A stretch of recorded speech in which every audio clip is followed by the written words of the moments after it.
Well, first of all, I still want to go back to the whole issue. I'm sorry, I'll just touch on this briefly before. Okay. It is true that the poor will marry. So like I said, the thing is, it's not the ideal. It's not the ideal, but poor people will marry. You should come into such a marriage knowing that it's going to be very hard. Yeah. So as long as you feel you have the will and the mettle and the skills to survive it, then that's fine. So that's putting that aside. So the issue now is what young ladies not being adequately prepared for marriage. Can do? What I think I want to disagree with Joy. You know, you said something about mothers not doing enough to prepare their daughters. Yeah. I think Nigerian daughters, they are the ones who are mostly on the receiving end of home training. Yeah. Whereas for the most part, boys are around to run wild, allowed to run wild, get crazy, do stupid things, because boys will be boys. They need to sow their wild oats and all these crazy things. Now, when it comes to the domestic environment, that's where I agree with you. I don't think your gender counts when it comes to learning life skills. It's not about whether you are going to get married or not. It's about you should be able to look after yourself regardless of who came to work that day or not. Yes. That your cook will fall ill. True. And these are the ones that have good mind though. The one that is committed and dedicated and wants to come to work will be bereaved and have to travel suddenly. Will get involved in an accident, God forbid. Will wake up one day with strong malaria that they cannot get out of bed.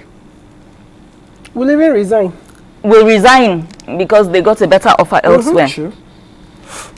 You should be able, the fact that you are not cooking should be because I don't want to enter the kitchen today. Not because if I enter the kitchen, I won't know where to start. Beautiful. It's for you. It's not for any other person. So be you male or female, to the extent that you feed, you should be able to prepare 15 to 20 meals from scratch. True. And the Indomie should not even count. Indomie is not a meal. Indomie is noodles. It's a snack. Yes. Noodles should not be inside. Bread and tea should not be inside. Proper food, you should be able to make at least 20 meals from scratch without batting an eyelid. Now, let me tell you, the thing is that you should be able to be self-dependent to a very large degree, especially when it comes to things that keep you alive. Food keeps you alive. Food is the first medicine. You should not outsource it so completely to somebody else that if that person doesn't come to work, it means you must go to a restaurant. God forbid. As long as you have raw food in the house, you should be able to make yourself a meal, be you male or female, and especially if you've hit the age of 10. You see, there was this Western thing that came in one time, and if you send your child abuse, do one kind of thing. Nowadays, I see content. You know, when little babies, God created those little beings wired from the jump to be ready to start doing stuff. Yes. When you are trying to sweep, your toddler will be trying to grab the broom from you. True. Allow them to do the rubbish they are going to do. Nowadays, Direct them.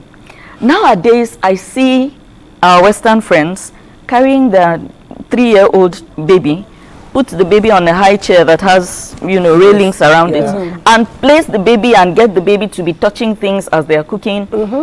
There's this little girl now that I know can prepare very basic meals that don't require fire. I think she's about the age of 4. You cannot leave that baby in the house and you come back and say the baby didn't know what to eat. Hunger killer. You understand? That is self-sufficiency.